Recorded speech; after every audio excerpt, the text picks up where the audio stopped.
Morning, my friends. This is Coffee Talk. The question that someone sent us. Whoops, where did the question go? Here it is. I know you had a scary experience with your tummy tuck, Rosemary. What advice do you have for Connie and I? What should we be especially aware of throughout the process? Also, what things do you wish you could have done differently pre and post reconstructive surgery? Well, the things that I wish would have happened would have been that someone was there for me, taking care of me. Whoops, that's my alarm. Taking care of me. I did have my daughter, and my husband was in California working. And my sister couldn't do it. You could barely go up the stairs at my house. So it was not easy for Connie. So it was just impossible. And what happened to me was I got a staph infection, right? And I ended up having to be in the hospital for a month. I almost lost my life 3 times. It was an ordeal. I had a hole that started from the top where the doctor sewed, and down into my knee, and it was that deep. So it took about close to a year with the wound vac to get me to. But you also, because they let you leave without any antibiotics. They didn't prescribe you any antibiotics, which didn't make any sense to me. Well, they say that nowadays they shoot you up with so much antibiotics that sometimes they don't send you home with antibiotics. So I don't know how true that is, but anyway.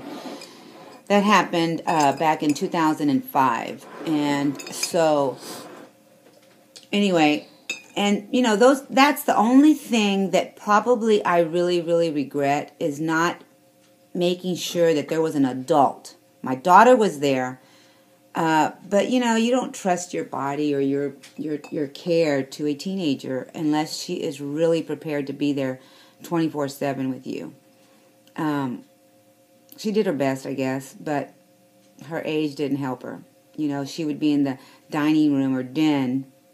I was in my bedroom. I would have to yell, for her. And so she heard a lot of yelling going on, but because she wasn't near me, so I would have to go, I won't shout out which one it was, but I'd have to yell out my daughter's name. And, so anyway.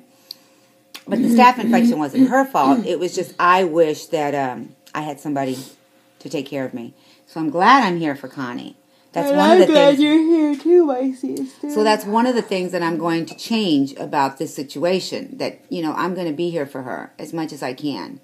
And if I need to take her back to the doctor, Alfred and I will put her in the car and take her. That's, in my case, I waited to see the doctor. Don't wait. If there is something wrong, you see something, don't wait. Just go. Go to the emergency room or go to your doctor like right then and there. If you can't see your doctor till the next day, then go the next day, but no longer than that. I waited. When did I start with my infection? It's been so long, I don't remember. I think I started on the weekend, and I had an appointment on a Tuesday, and I was going to wait till Tuesday so she could see me. By then, it was too late. By the time I got to her, I had already... I remember getting to her office, and she sending me downstairs to the emergency, and I didn't make it to the emergency. I passed out. That's how bad it was.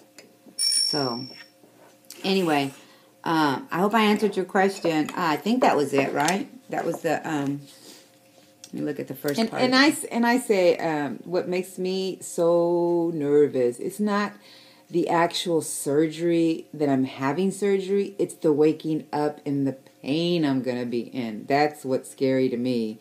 Not so much going under and having the surgery. No. It's the waking up and I'm going to be like this. Can't use my arms. I'm going to have this cut down and across and I'm going to be in a lot of pain. But and every surgery is scary. Yeah.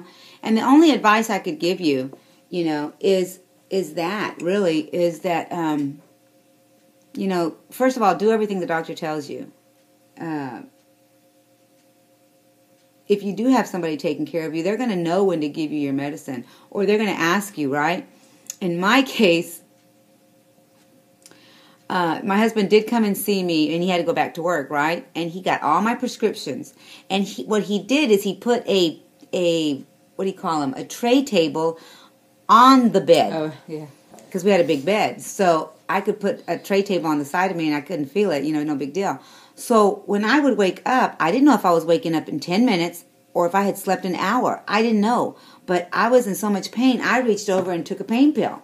So I was constantly asleep. I never got up. I never woke up. And that's very dangerous. I'm very, very lucky to be alive. I remember my husband was already gone. I got in the car to go get my prescriptions, which was a no-no. I wasn't supposed to be driving. And I remember that the store wasn't that far. I remember Wynwood Shopping Center. It wasn't that far. But still, the fact that I was under so much medication and I'm over there driving was also a craziness. But there was no one there. So that's important to have somebody. I guess that's the only thing I can really give you advice on.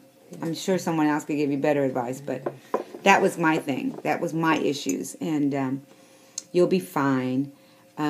Just follow the doctor's advice and make sure you do everything they tell you to do. Don't think that, oh, well, I want to peak, so I'm just going to unbind myself. Don't do that. There's a reason why you're bound. There's a reason why they have you in the things that they have you. And make sure that, is she getting her arms done too? No. Some of the things that they tell you to do, to massage and wear your